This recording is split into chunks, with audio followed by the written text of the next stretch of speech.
જો 12મું ભણ્યા પછી કારકિર્દી યાની કે કેરિયર સિલેક્ટ કરવામાં જો આપણે કદાચ ભૂલ કરી નાખીએ તો નક્કી આગળ જતા આપણું 12મું થઈ જવાનું છે. કેમ? કારણ કે ઘણા બધા લોકોના પ્રશ્ન હોય છે કે 12મા પછી આઈટી ફિલ્ડમાં જવું હોય તો શું કરવાનું, કયા કયા ઓપ્શન્સ હોય. તો ઓપ્શન્સ તો ઘણા બધા છે, ગૂગલ ગુરુ બધું જ કહી દે છે આપણને, પણ છતાં ભાઈ મારા ધ્યાનમાં 2-4 ઓપ્શન છે, હું તમને કહી દઉં, કદાચ કોકને કામ આવી જાય. જો તમે 12 આર્ટ્સ કર્યું હોય, કોમર્સ કર્યું હોય કે સાયન્સ કર્યું હોય, તો તમે આઈટી ફિલ્ડમાં જવું હોય યાની કે ઇન્ફોર્મેશન ટેકનોલોજી ફિલ્ડમાં જવું હોય તો તમારા માટે કયા કયા ઓપ્શન્સ હોય. તો પહેલો ઓપ્શન જો તમે એ છે, ચાહે 12 આર્ટ્સ હોય, કોમર્સ હોય કે સાયન્સ હોય, કોઈ પણ વ્યક્તિ અહીંયા જઈ શકે છે, અને એ છે એટલે કે BCA, bachelor in computer applications. તો આ તમે ડિગ્રી લઈ લો. બીસીએ પછી મતલબ તમને બેચલર્સ મળી જશે. તો બીસીએ નો એક કોર્સ છે જેમાં કોઈ પણ વ્યક્તિ જોઈન કરી શકે છે 12 પાસ પછી, બરોબર છે. એના પછી સેકન્ડ ઓપ્શન એ આવે છે બીએસસી આઈટી અથવા બીએસસી કમ્પ્યુટર સાયન્સ, રાઈટ. આના અંદર જવા માટે મોસ્ટ ઓફ 12 સાયન્સની જરૂર પડતી હોય છે, પણ ઘણી બધી એવી કોલેજ છે, ઘણી બધી એવી યુનિવર્સિટી છે જે આર્ટ્સ કર્યું હોય અથવા કોમર્સ કર્યું હોય તો એને પણ એન્ટ્રી આપી દે છે, એડમિશન આપી દેતી હોય છે. એ ડિપેન્ડ ઓન કોલેજ ને ડિપેન્ડ ઓન યુનિવર્સિટી, એના ઉપર આધાર રાખે છે. તો બીએસસી આઈટી અથવા બીએસસી કમ્પ્યુટર સાયન્સ આ એક સરસ મજાનો પ્રોગ્રામ છે, એમાં પણ તમે જઈ શકો છો. તમારા નજીકમાં જે યુનિવર્સિટી કોલેજ ચાલતી હોય તો તમારે ત્યાં ઇન્ક્વાયરી કરી શકો છો. ત્રીજો ઓપ્શન એ છે બીટેક, બરોબર છે, જે આપણે એન્જિનિયરિંગ કહીએ છીએ.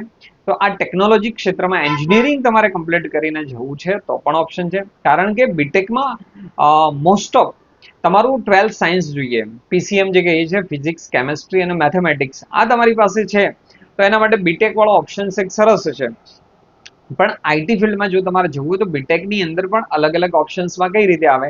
જો તમે કમ્પ્યુટર સાયન્સ તરીકે જાઓ છો તો પણ રાઈટ છે, આઈટીમાં લઈ શકો છો. એના અંદર મશીન લર્નિંગ છે, ડેટા સાયન્સ છે, એઆઈ છે, આર્ટિફિશિયલ ઇન્ટેલિજન્સ આપણે કહીએ છીએ, મોબાઈલ ક્લાઉડ કમ્પ્યુટિંગ છે, સાયબર સિક્યુરિટી છે, ઘણા બધા ઓપ્શન્સ એના અંદર આવે છે.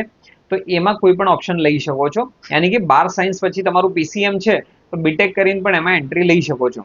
અને બીજું તમને ખાસ કહી દઉં લાસ્ટમાં, જે લોકોએ ડિપ્લોમા કર્યું છે 3 વર્ષનું અને એ લોકો પણ જો બીટેકમાં જવું હોય તો પણ લઈ શકે છે, કારણ કે જો સારી કંપનીમાં જવું હશે તમારે, ગૂગલ છે, ટાટા છે, યાની કે ટાટાની ટીસીએસ છે, ઇન્ફોસિસ છે, મેટા જે ફેસબુક કહીએ છીએ, આવી બધી કંપનીઓમાં તમારે જોબ કરવી હશે તો બીટેક દ્વારા તમારો રસ્તો સરળ થઈ જશે. કારણ કે ડિપ્લોમા કર્યા પછી તમે ડાયરેક્ટ બીટેકની અંદર સેકન્ડ યરમાં એન્ટ્રી લઈ શકો છો, અને બીટેકની ડિગ્રી લઈ અને તમારી પાસે સ્કિલ હશે, તમે ડિગ્રી લઈ લો છો, યુનિવર્સિટી કોલેજ તમને આપે છે, અને એના પછી તમે કોઈ પણ સારી કંપનીમાં એપ્લાય કરી શકો છો. એના માટેની ઘણી બધી એન્ટ્રન્સ એક્ઝામ પણ થતી હોય છે, અથવા કંપની એક્ઝામ પણ કન્ડક્ટ કરતી હોય છે, ઇન્ટરવ્યુ કન્ડક્ટ કરતી હોય છે, ત્યાં તમે કરી શકો છો.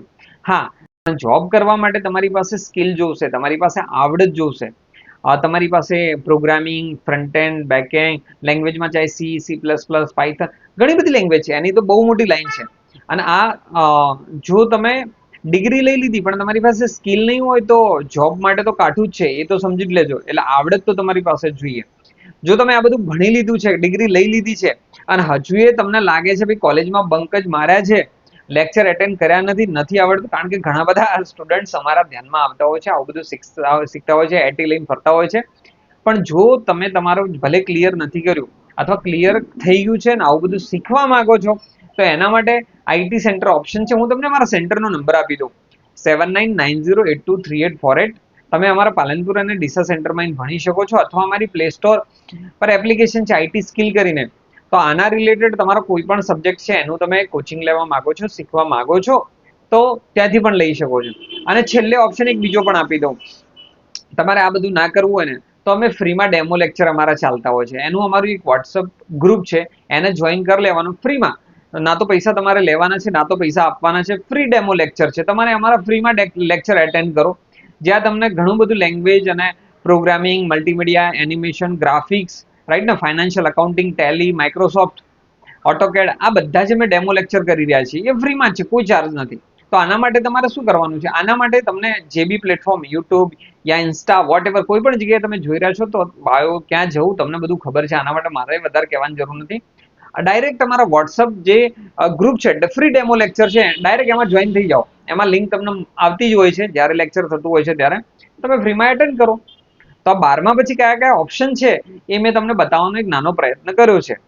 જો તમને સારું લાગ્યું હોય તો લાઈક કરી શકો છો, અને તમારા આજુબાજુમાં જે 12th સાયન્સ કર્યા પછી આર્ટ્સ કર્યા પછી કોમર્સ કર્યા પછી આઈટી ફિલ્ડમાં જવા માંગતા હોય અથવા કોલેજ કરી રહ્યા હોય, જે અમારા ફ્રીમાં ડેમો લેક્ચર એટેન્ડ કરવા માંગે છે, તો એમના વિડીયો શેર કરજો. અને તમારા ધ્યાનમાં કોઈ પ્રશ્ન હોય, મગજમાં ક્યાંય પણ પ્રશ્ન છે નાનો મોટો, તો કોમેન્ટ કરજો. અમે જવાબ આપવાનો પૂરેપૂરો પ્રયત્ન કરશું. તો મળીએ છીએ બીજા વિડીયોમાં બીજા ટોપિક સાથે. Thank you.